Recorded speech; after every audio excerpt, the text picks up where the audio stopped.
ટ્રમ્પના tariff card સામે ભારતે અમેરિકા પર કૂટનૈતિક ટ્રિપલ અટેક કર્યો છે। ચીન અને રશિયા સાથે ભારતની નવી દોસ્તીનો દોર શરૂ થઈ ગયો છે।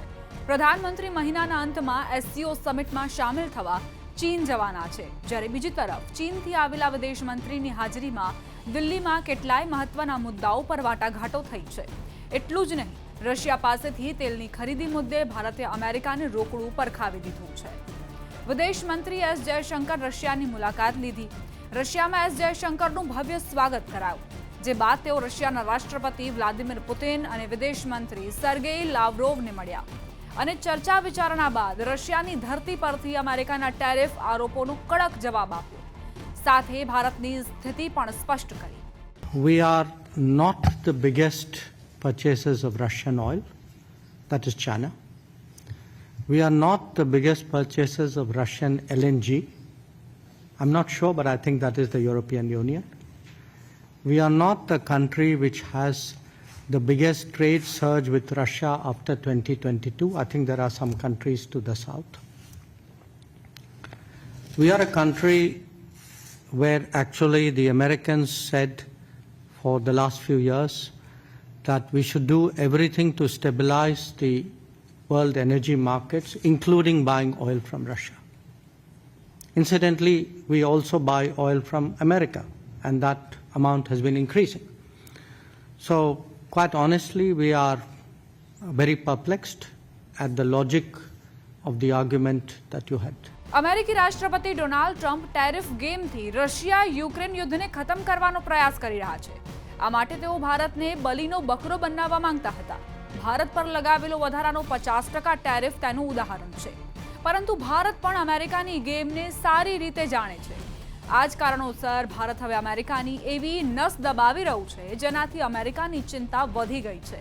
ટ્રમ્પે તેવર બતાવતા ભારતે રશિયા અને ચીન સાથે સંબંધોને વધુ મજબૂત બનાવ્યા છે।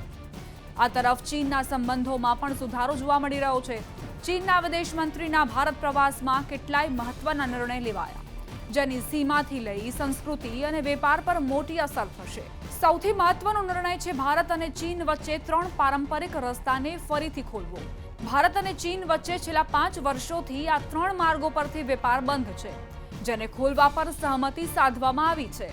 ઉત્તરાખંડમાં લિપુલેખ, હિમાચલ પ્રદેશમાં શિપકીલા અને સિક્કિમમાં નાથુલા પાસ દ્વારા ફરીથી સીમા વેપાર શરૂ થશે।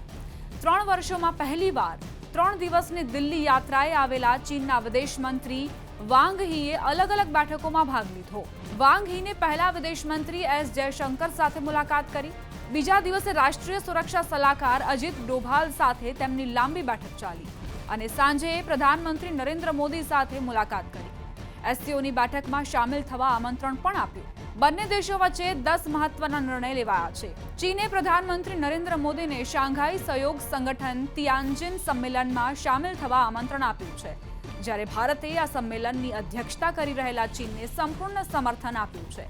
ચીન અને ભારત વચ્ચેની સીધી ઉડાન વહેલી તકે ફરીથી શરૂ કરવા મુદ્દે સહમતિ બની છે અને વિઝા પ્રક્રિયાને સરળ બનાવવા બંને દેશોમાં સહમતિ બની છે। બંને પક્ષ એ વાત પર સહમત થયા છે કે સરકારો વચ્ચે જે અલગ અલગ સંવાદ મંચ પહેલા ચાલતા હતા, તેને ફરી શરૂ કરવાની સંભાવનાને જોવામાં આવશે અને મતભેદોને યોગ્ય રીતે સંભાળવામાં આવશે। બંને દેશોએ સીમા ક્ષેત્રો પર શાંતિ અને સ્થિરતા બનાવી રાખવા પરસ્પર વાતચીત સલાહથી મુદ્દાના સમાધાન મુદ્દે સહમતિ દર્શાવી। એ પણ નક્કી થયું છે કે ભારતના શ્રદ્ધાળુઓ 2026માં તિબેટમાં સ્થિત પવિત્ર કૈલાશ પર્વત અને સરોવરની યાત્રા પહેલા કરતા મોટા સ્તરે કરી શકશે। આ ઉપરાંત હાઇડ્રોલોજીકલ જાણકારી એટલે કે નદીઓ સાથે જોડાયેલી માહિતીની આપ-લે કરવા માટે સહમતિ સધાઈ છે। સીમા વિવાદના સમાધાન માટે 2005ના કરારને આધાર બનાવાયો અને WMCC અંતર્ગત 2 નવા વિશેષજ્ઞ સમૂહનું ગઠન થશે। આ સાથે જ સીમા પર સારા સંબંધો માટે પૂર્વી અને મધ્ય સીમાના વિસ્તારમાં પણ જનરલ લેવલનું સિસ્ટમ તંત્ર બનશે।